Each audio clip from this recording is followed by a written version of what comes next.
સુરત વેસુના સુમન સાગર આવાસમાં આપેલા મેન્ટેનન્સનો હિસાબ માંગતા પરિવાર પર જાહેરમાં હુમલો કરી ઢોરની જેમ માર મરાયો હોવાનો વિડીયો સામે આવ્યો છે। સિવિલમાં સારવાર માટે આવેલા શાળા બનેવીએ જણાવ્યું હતું કે હિસાબ માંગવાની સજા મળી છે।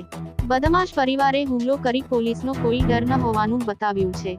બસ આવા લોકોના સરઘસ નીકળે એટલે ન્યાય મળી ગયો એમ કહીશ।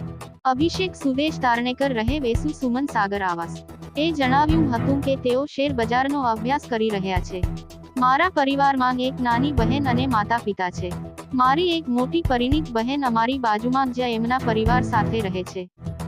2 મહિના પહેલા 64 ફ્લેટ હોલ્ડરો પૈકી કેટલાક ફ્લેટ હોલ્ડરો પાસેથી 11,500 રૂપિયા મેન્ટેનન્સ ઉઘરાવી પતિએ ખજાનચી અજીતસિંહના પુત્રને આપ્યા હતા।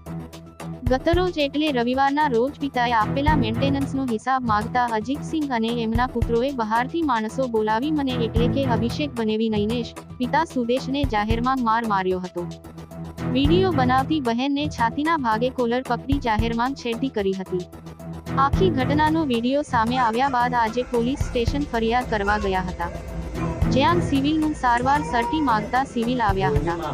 સાહેબ આવા લોકોનું પોલીસ સરઘસ કાઢે તો એ જ અમને ન્યાય મળ્યો કહેવાય। બસ પોલીસ અમને સહયોગ આપે અને સંપૂર્ણ તપાસ કરી આવા લોકોના ભયથી લોકોને ભયમુક્ત કરે એવી જ અમારી માંગણી છે।